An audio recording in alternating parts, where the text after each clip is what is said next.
భారత్లోని అన్ని ఛానల్స్ ను ఆంధ్రదేశంలో ప్రసారం చేస్తున్న ఏకైక network city cable. Welcome to city cable news bulletin లో ముందుగా హెడ్లైన్స్. మంచిర్యాల జిల్లా జైపూర్ మండలంలోని వైభవంగా శ్రీ వెంకటేశ్వర స్వామి కళ్యాణం.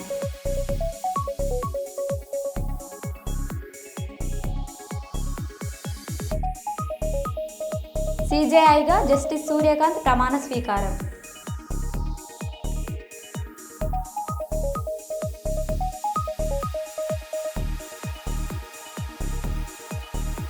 భారత్ ఫ్యూచర్ సిటీలో తెలంగాణ రైజింగ్ గ్లోబల్ సమ్మిట్ ఏర్పాట్లను పరిశీలించిన సీఎం రేవంత్ రెడ్డి.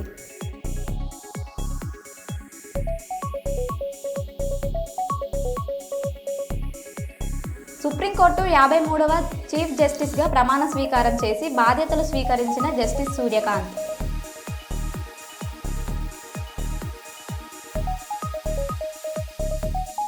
నేర ప్రవృత్తికి స్వస్తి పలకాలని రౌడీ షీటర్లకు కౌన్సిలింగ్ చేస్తున్న కర్నూలు పోలీసులు.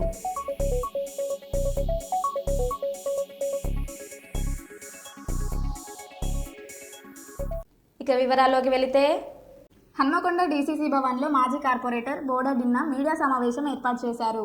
ఈ కార్యక్రమంలో corporator Pothula Sriman, doctors cell chairman Shravan Kumar, senior నాయకులు MV Raju, Thallapalli Ravinder, Mary, division అధ్యక్షులు తాళ్లపల్లి సుధాకర్, సంగీత్, సుకన్య, శ్వేత, అనిత తదితరులు పాల్గొన్నారు. ఈ సందర్భంగా వరంగల్ పశ్చిమ నియోజకవర్గ ఎమ్మెల్యే నాయని రాజేందర్ రెడ్డిపై కుట్రలు చేస్తున్నారని, మాజీ ఎమ్మెల్యే వినయ్ భాస్కర్ పై బోడడిన్న తీవ్ర వ్యాఖ్యలు చేశారు. నిన్న జరిగిన ఉద్రిక్త ఘటనలో వినయ్ భాస్కర్ పాత్ర స్పష్టమైందని ఆరోపించారు. తాను విసిరిన సవాల్కు మొగుడిలా స్పందించి ఎమ్మెల్యే రాజేందర్ రెడ్డి స్వయంగా బస్టాండ్కి వెళ్లి స్థానిక చిన్న వ్యాపారుల సమస్యలు తెలుసుకున్నారని తెలిపారు. దళిత సోదరులను రాజకీయ ప్రయోజనాల కోసం ఉపయోగించడం సిగ్గుచేటని, గతంలో ఉప ముఖ్యమంత్రి రాజయ్యను పదవి నుంచి దించడానికి కారణాలు ఇప్పటికీ చెప్పలేదని బోడడిన్న విమర్శించారు. ఆర్ఎస్ ప్రవీణ్ కుమార్ పట్ల గౌరవాన్ని వ్యక్తం చేస్తూ గతంలో ఆయనకు ఎమ్మెల్యే టికెట్ రాకుండా అడ్డుకున్నది బీఆర్ఎస్ పార్టీనే అని ఆరోపించారు. కార్పొరేటర్ టికెట్ల కోసం డబ్బులు అడిగిన చరిత్ర వినయ్ భాస్కర్ దేనని, దమ్ముంటే చర్చకు రావాలని సవాల్ విసిరారు. ప్రస్తుతం మంచి వ్యక్తి చెడ్డ పార్టీలో ఉండడం మాత్రమే ఎమ్మెల్యే రాజేందర్ రెడ్డి చెప్పారని, దానిని వక్రీకరించి దళిత వర్గాల్లో అపోహలు సృష్టించింది వినయ్ భాస్కరే అని బోడడిన్న మండిపడ్డారు. చివరగా వినయ్ భాస్కర్ పుట్టినరోజు సందర్భంగా శుభాకాంక్షలు తెలుపుతూ ప్రతి ఏడాది ఇలాగే ఇంట్లోనే పుట్టినరోజు జరుపుకోవాలని వ్యాఖ్యానించారు. పరకాల ఎమ్మెల్యే శ్రీ రేవూరి ప్రకాష్ రెడ్డి గారి ఆధ్వర్యంలో చీరల పంపిణీ కార్యక్రమం జరిగింది. అప్పుడున్న 10 డిస్టిక్లు ఇప్పుడున్న 30 డిస్టిక్లు మీరు తిరుగుతుంటే ఓర్వలేక ఒక దళితుడు డిప్యూటీ సీఎం ఉన్నాడని రాజయ్య గారి గురించి మాట్లాడింది. ఇప్పటికీ మేము కాంగ్రెస్ పార్టీ తరఫున రాజయ్య గారిని డిప్యూటీ సీఎం నుంచి ఎందుకు వైదొలిగించిండ్రు చెప్పాలి, ఆన్సర్ లేదు. ఒక దళితుడు డిప్యూటీ సీఎంగా ఉంటే ఓర్వలేక, ఒక దళితుడు స్పీకర్గా ఉంటే ఓర్వలేక ఇప్పటికీ అసెంబ్లీకి రాలేదు. ఒక దళితుడు ప్రతిపక్ష నాయకుడిగా ఉండొద్దని పార్టీలనే కుట్ర చేసి అందరినీ టీఆర్ఎస్ పార్టీలో జాయిన్ చేసుకున్న చరిత్ర కాదా? ఎస్, వినయ్ భాస్కర్ గారిని మేము మళ్ళొక్కసారి, మీరైతే ఎవరెవరినైతే ముసుగొలిపి ధర్నా చేయాలి అంటే 10 సార్లు ఒక్కొక్కరి ఫోన్ చేసి పిలిపించుండు కదా, వాళ్ళే స్వయంగా మాకు చెప్పడం జరిగింది. అన్నా ఊకే ఫోన్ చేసి పిలిపిస్తుండు, ఆ బస్టాండ్ కాడికి పోయి ఎమ్మెల్యే గారు హీరో అయిండు, ఆయన జీరో అయిండు, తట్టుకోలేక మమ్మల్ని ప్రెషర్ చేస్తే మేము అక్కడికి పోతున్నాం, అంత మించి ఏం లేదని మాకు స్వయంగా చెప్పడం జరిగింది. ఈ చిల్లర రాజకీయాలు బంద్ చేయాలి. ప్రతిపక్ష నాయకులు ఉన్నప్పుడు మీరు అభివృద్ధి పైన చర్చ చేసుకుని ఇది కాదు ఇట్లా ఇవ్వాల సలహాలు ఇవ్వాలి. ఏదైతే మీరు చేయలేని పనులు ఎమ్మెల్యే గారు చేస్తుంటే ఓర్వలేక జనాలు వినయ్ భాస్కర్ మర్చిపోతుండ్రు, బీఆర్ఎస్ పార్టీని హన్మకొండలో మర్చిపోతుందని తట్టుకోలేక ఈ కుట్రలు చేస్తున్నాడు. ఎస్, మీకు దమ్ము ధైర్యం ఉంటే ఇదే ఆర్ఎస్ ప్రవీణ్ కుమార్ సార్ని మరి బీఆర్ఎస్ పార్టీ అధ్యక్షులుగా చేయండి. మీకు దమ్ముంటే ఇదే ఆర్ఎస్ ప్రవీణ్ కుమార్ సార్ని ఒక రాజ్యసభకు పంపండి, ఒక ఎమ్మెల్సీ చేయండి. ఇప్పుడు దళితులందరినీ వాడుకుంటుండ్రు. మొన్నటిదాకా ఏదైతే గన్మెన్లు లేకుండా ఎమ్మెల్యే గారు బస్టాండ్కు రోడ్డు మీద తిరగాలని విసిరిన సవాలు విసిరిన కొన్ని క్షణాలకు సవాలు స్వీకరించి ఒక మునగానిలాగా బస్టాండ్ పోయి సుమారు గంట 45 నిమిషాలు ఒంటరిగా తిరిగి చిరు వ్యాపారులతోటి పబ్లిక్లతోటి మాట్లాడుకుంటూ టైం స్పెండ్ చేసి హీరో జనాలలో హీరో అయిపోయాడు. సవాల్ విసిన వ్యక్తి జీరో అయిపోయాడు. అప్పుడు ప్రతిపక్షంలో ఉన్నప్పుడు సవారు పిలిచి ప్రెస్ క్లబ్లకు రండి, మీ అభివృద్ధిపై చర్చిస్తామన్నప్పుడు కూడా తోక ముడుచుకొని వీళ్ళు.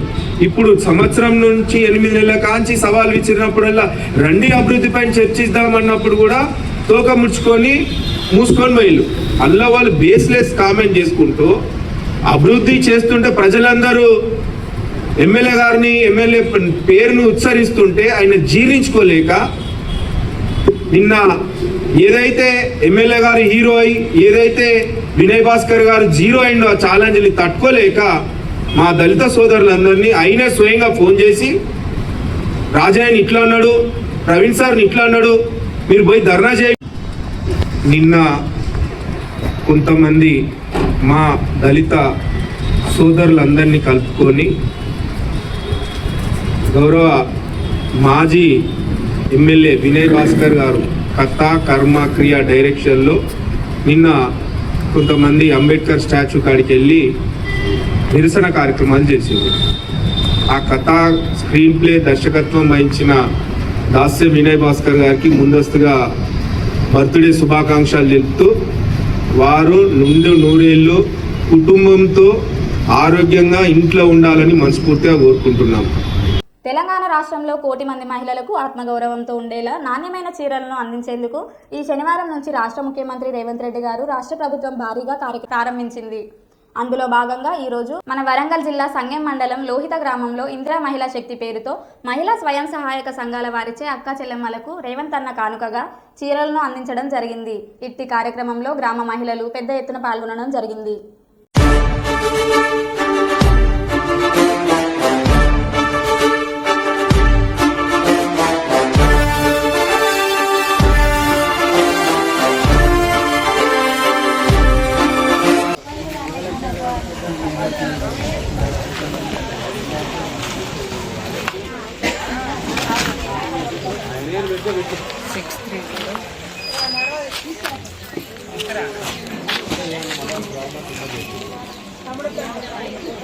రాదు కొన్ని కానీ ఇక్కడ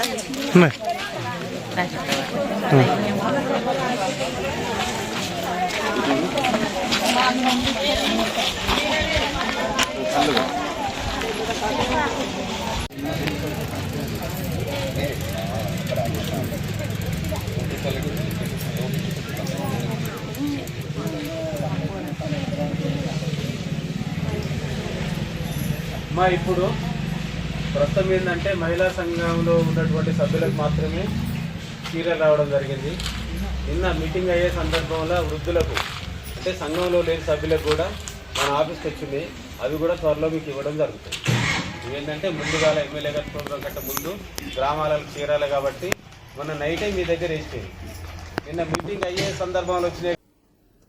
వరంగల్ కుడా చైర్మన్ ఇనగాల వెంకటరామరెడ్డి గారు హన్మకొండ డీసీసీ అధ్యక్షులుగా నియమితులైన సందర్భంగా ఈరోజు వరంగల్ ఎంపీ కడియం కావ్య, స్టేషన్ గన్పూర్ శాసనసభ్యులు కడియం శ్రీహరి, వర్ధనపేట శాసనసభ్యులు కేఆర్ నాగరాజు, పరకాల శాసనసభ్యులు రేవూరి ప్రకాష్ రెడ్డి, సీనియర్ నాయకులు వరదరాజేశ్వరరావు, పీసీసీ సభ్యులు Batti Srinivasarao, EV Srinivasarao, greater Warangal floor leader Thota Venkateswarlu, మాజీ మేయర్ వరంగల్ జిల్లా అధ్యక్షురాలు శ్రీమతి ఎర్రబెల్లి స్వర్ణగారులను మర్యాదపూర్వకంగా కలిశారు.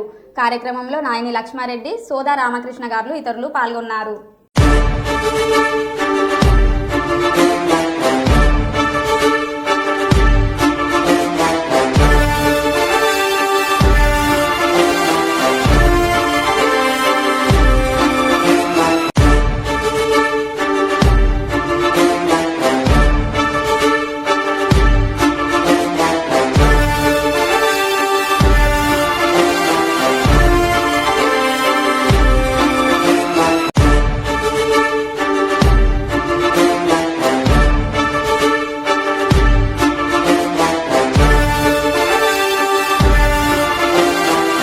హన్మకొండ జిల్లా కాజీపేటలో లా విద్యార్థుల ఆందోళన.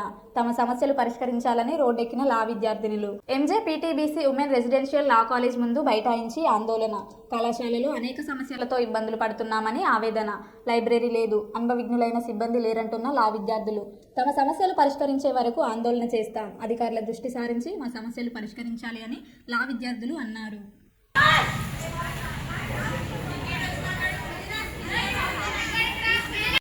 We want justice! We want justice!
Unacceptable condition. Unacceptable condition. Unacceptable condition. Unacceptable condition.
Sir మేము సెకండ్ అయినా కూడా ఫస్ట్ ప్రతి చిన్న దాని దగ్గర నుంచి ప్రతి రూపాయి మా ప్రిన్సిపల్ సారే పెట్టుకుంటారు. గవర్నమెంట్ మాకు ఏమీ ప్రొవైడ్ చేయట్లేదు. కనీసం సరిగ్గా ప్రతి 4 days ఒకసారి మోటార్ ఖరాబ్ అవడం, వాటర్ ఫెసిలిటీ సరిగ్గా ఉండవు. అందులోనూ డిగ్రీ వాళ్ళు ఉంటారు, వాళ్ళ స్ట్రెంత్ ఎక్కువ కాబట్టి వాళ్ళదే మొత్తం డిమాండ్ జరుగుతుంటుంది. కానీ పేరు మాత్రం లా కాలేజ్, మొత్తం అంతా డిగ్రీ మీదే ఉంటుంది. మొత్తం ప్రతి ఒక్కటి కనీసం చిన్న డార్మెటరీలో ఒక్కొక్క డార్మెటరీలో 100 members 50 members పడుకుంటారు. దేనికోసం పెట్టాలి లా కాలేజ్ అసలు నాకు అర్థం కాదు. లా కాలేజ్ పెట్టినప్పుడు మినిమం ఫెసిలిటీస్ అనేవి కూడా లేవు. కనీసం ప్రతి దగ్గర నుంచి మా ప్రిన్సిపల్ సారే చూసుకుంటున్నారు, మాకు ఎవ్వరు ఏది చేయట్లేదు. మేము ఇప్పటి నుంచి 2 సెమ్స్ రాసినాం, మా అక్క వాళ్ళది మొత్తం 2 years అయిపోయినాయి, 4 సెమ్స్ అయిపోయినాయి. 100% రిజల్ట్ ఉంది, కావాలంటే చెక్ చేసుకోవాలి ఎవరైనా. 100% రిజల్ట్ ఇస్తున్నాం, అయినా కూడా మాకు మినిమం బేసిక్ నీడ్స్ ఇవ్వట్లేదు. మాకు 1 year అవుతుంది కాస్మెటిక్స్ ఛార్జెస్ రాక. దేనికోసం అసలు ఇదంతా? ప్రతి చిన్న దానికి మేము అడ్జస్ట్ అవుతున్నాం, ప్రతి దానికి అడ్జస్ట్ అవుతున్నాం సార్. మా ప్రిన్సిపల్ సార్ మమ్మల్ని ప్రతి చిన్న దాంట్లో అడ్జస్ట్ చేసి ఉండండి నాన్న నేను చూసుకుంటా అని చెప్తున్నారు. మా సార్ ఎంత ట్రై చేసినా, ఎంత మందికి చెప్పినా ఎవరు రెస్పాన్స్ ఇవ్వట్లేదు. మా ప్రిన్సిపల్ సార్తో సహా ప్రతి ఒక్క స్టూడెంట్ స్టాఫ్ అందరూ సఫర్ అవుతున్నారు. ఇంకొకటి మెస్ లోంచి గ్రాసరీస్ అన్ని సగం ఆంటీ వాళ్ళు తీసుకెళ్లిపోతుంటారు. చెప్తేనేమో మా మీదకి అరుస్తుంటారు, డిమాండ్ చేస్తారు. చెక్ చేస్తేనేమో మా మీదకి అరిసి, పిల్లల మీదకి స్టాఫ్ ఎవరు లేనప్పుడు మా మీదకి అరిసి గోల చేస్తుంటారు. ఇది ఇట్లాంటి కాలేజ్ అసలు ఎందుకు ఉండాలని చెప్పేసి మాట్లాడుతున్నారు. ఈ లా కాలేజ్ పెట్టి 2 years అవుతుందండి. ఫ్రమ్ ది బిగినింగ్ మాకు ఎలాంటి ఫెసిలిటీస్ లేవు. ఫ్రమ్ స్టార్టింగ్ మాకు అసలు ప్రిన్సిపల్ సార్ కూర్చోడానికి చేరువు లేదు. అక్కడ నుంచి స్టార్ట్ అయింది. మేము ఇక్కడ అందరం ఇక్కడ లా సెట్ రాసినాక పాస్ అయ్యి ఇందులో జాయిన్ అయినాం. జాయిన్ అయ్యేటప్పుడు అందరి దగ్గర 8,000 తీసుకురు. ఆ 8,000తోని బుక్స్ ప్రొవైడ్ చేసిరు. ఓకే, లైబ్రరీ వరకు ఓకే. దాని తర్వాత ఇక్కడ లా కాలేజెస్ ఉన్నాయి కదా మిగతా, దాంట్లో ఉన్న స్టాఫ్నే తెచ్చి మాకు పీరియడ్ బేసిస్ పైన చెప్పించారు. ఎక్స్పీరియన్స్ లేదు మాకు. నార్మల్గా మేము అందరం రెసిడెన్షియల్స్ నుంచి వచ్చినాము, కాకపోతే ప్రాపర్ కమ్యూనికేషన్ స్కిల్స్ కూడా మాకు లేవు.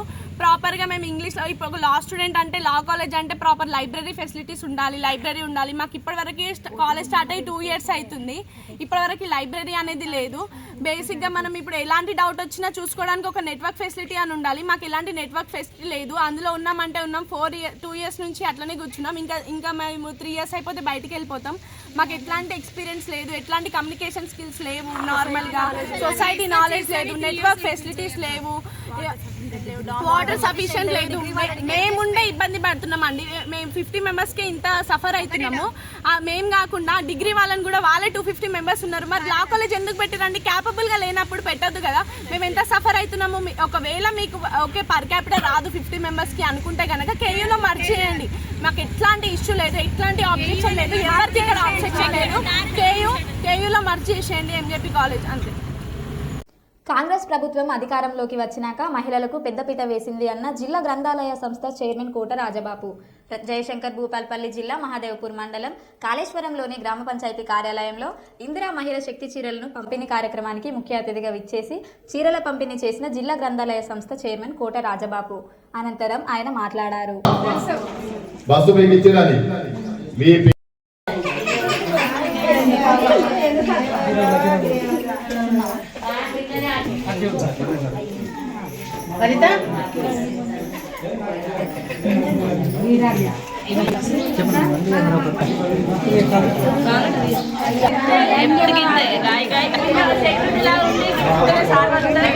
టికెట్లో మరి దోమలకు ఇబ్బంది పడుతున్నారు. మా ప్రభుత్వం వచ్చిన తర్వాత మేము ఉచిత కరెంటు ఇస్తామని చెప్పి మరి ఇవాళ 200 యూనిట్లకు ఉచిత కరెంటు కూడా ఇవ్వడం జరుగుతున్నది.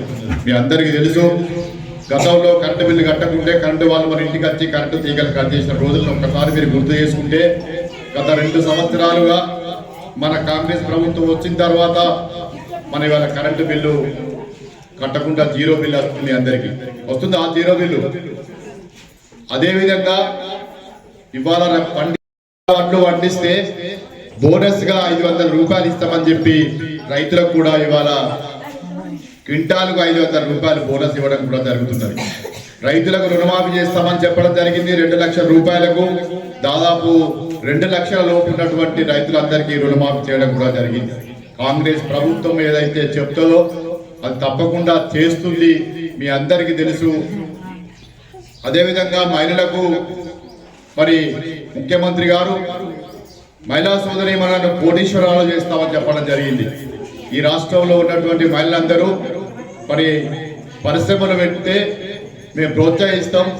మరి సెల్ఫ్ హెల్ప్ ద్వారా మీ గ్రూపుల ద్వారా కూడా మీ అందరికీ ఉపాధి కల్పించి. జయశంకర్ భూపాల్పల్లి జిల్లా కేంద్రంలో కలెక్టరేట్ ముందు ఇళ్ల స్థలాల కేటాయింపు కోసం రిలే నిరాహార దీక్షలు చేస్తున్న జర్నలిస్టులకు మద్దతుగా మాజీ స్పీకర్ ప్రస్తుత శాసన మండలి మధుసూదనాచారి సంఘీభావం ప్రకటించారు. జర్నలిస్టుల న్యాయమైన హక్కులను ప్రభుత్వం స్థానిక ఎమ్మెల్యే జిల్లా కలెక్టర్ చొరవ చూపి ఇళ్ల స్థలాలు కేటాయించాలి అన్నారు.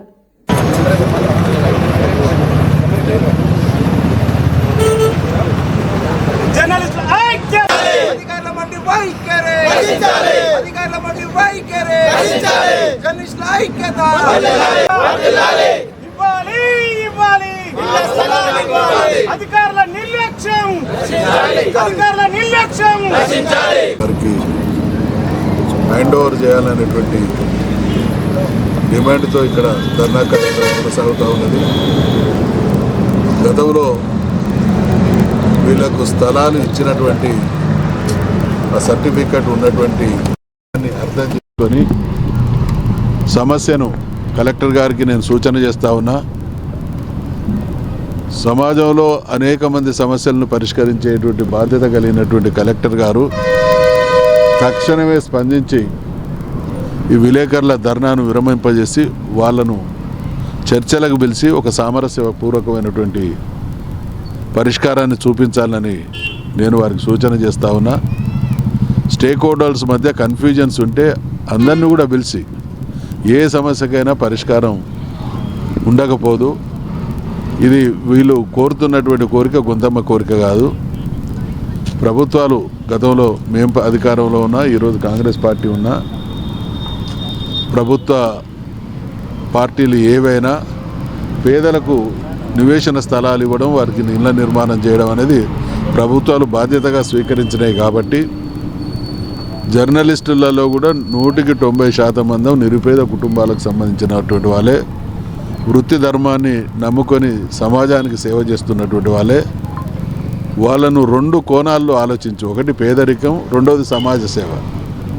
మరి అటువంటి వాళ్ళ విషయంలోనే ప్రభుత్వాల అధికారుల స్పందన లేకపోతే పేదల విషయంలో ఎటువంటి స్పందన ఉంటుంది అనే ప్రశ్న ఉత్పన్నమవుతుంది. కాబట్టి ఖచ్చితంగా బీఆర్ఎస్ పార్టీగా ఈ ప్రాంతంలో నుండి గతంలో ప్రజాప్రతినిధిగా పనిచేసినటువంటి వ్యక్తిగా నేను దీనికి సంబంధించినటువంటి అధికారులకు, ప్రజాప్రతినిధులకు సూచన చేస్తా ఉన్నా.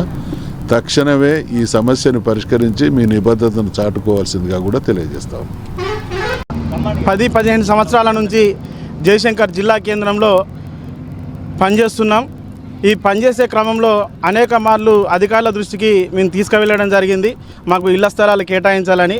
గతంలో 47 మందికి కేటాయించడం జరిగింది. అదేవిధంగా మాకు కూడా కేటాయించాలని పలుమార్లు అధికారుల దృష్టికి తీసుకుపోగా గత 2 సంవత్సరాల క్రితం అధికార యంత్రాంగం ముందుకొచ్చి మాకు జర్నలిస్టు పట్టాలతో పాటు నివేశ స్థలాలు కూడా కేటాయించడం జరిగింది.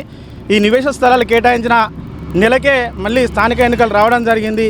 ఈ స్థానిక ఎన్నికలు వచ్చిన తర్వాత ఆ ఎన్నికల్లో కాంగ్రెస్ పార్టీ గెలవడం జరిగింది. ఇక్కడ స్థానిక ఎమ్మెల్యే గండ్ర సత్యనారాయణరావు గారు కూడా గెలవడం జరిగింది. ఈ విషయాన్ని పలుమార్లు ఎమ్మెల్యే గారి దృష్టికి తీసుకుపోగా సానుకూలంగా స్పందించి ఖచ్చితంగా మీకు ఇవ్వాల్సిందే.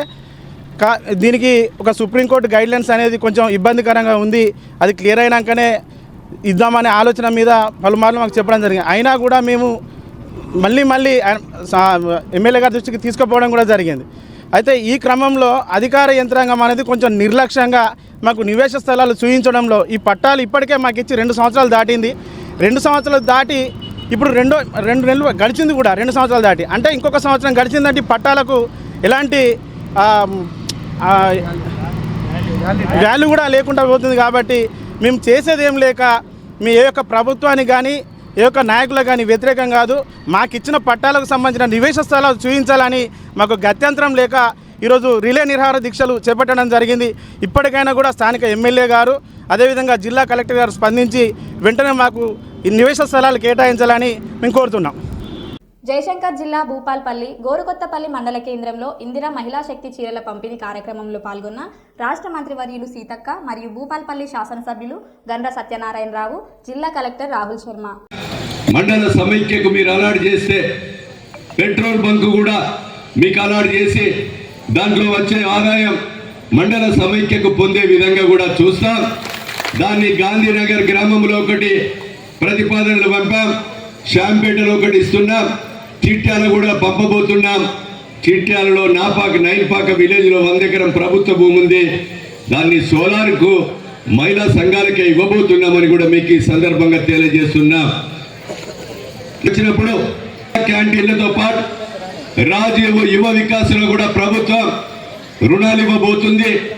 ఇంకా మా ఎన్ఎస్ఆర్ లెక్క డైరీని కూడా మీరు పెట్టుకోవడానికి డైరీకి బర్రెల గేదెల కొరకు కూడా రుణ సౌకర్యం కల్పిస్తాం.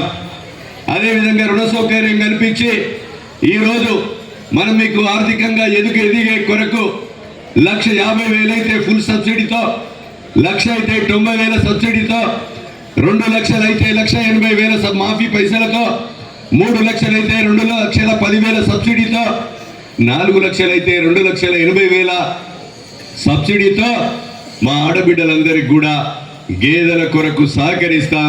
దీన్ని మీరందరూ కూడా సద్వినియోగం చేసుకోవాల్సిందిగా మీకు ఈ సందర్భంగా తెలియజేస్తున్నాం. డైరీ కొరకు రిజిస్ట్రేషన్ చేసుకోండి. వ్యవసాయ అధికారి ప్రిన్సిపల్ సెక్రటరీ సురేంద్ర మోహన్ దగ్గర మీకు సర్టిఫికేట్ ఇప్పించి దాని ద్వారా గేదెలు ఇచ్చే కార్యక్రమం కానీ, స్వింగ్ మిషన్స్ కానీ, ఇంకా అన్ని రకాలుగా గాంధీనగర్ గుట్ట మీద 200 యూనిట్లు పెట్టుకునేటువంటి ఇండస్ట్రీలను రోడ్లేసి, కాంపౌండ్ వాలేసి, సబ్స్టేషన్ వేసి, డ్రైనేజ్ వేసి అన్ని రకాలుగా కూడా వసతి చేస్తున్నాం. మిర్చి ద్వారా ఆయిల్ తీసే ఇండస్ట్రీ 250 కోట్లతో, లేకపోతే రైస్ మిల్ కానీ, బ్రిక్ ఇండస్ట్రీ కానీ, అదేవిధంగా మనం పండించే పంటలు దాచుకునేటువంటి కోల్డ్ స్టోరేజ్ కానీ, వీటన్నిటికి కూడా మహిళా సంఘాలకే మీకు ఇవ్వాలనే ఒక సంకల్పం ఉంది. మీ గోరుకొత్త మరో బులెటిన్లో మళ్ళీ కలుద్దాం. Stay tune.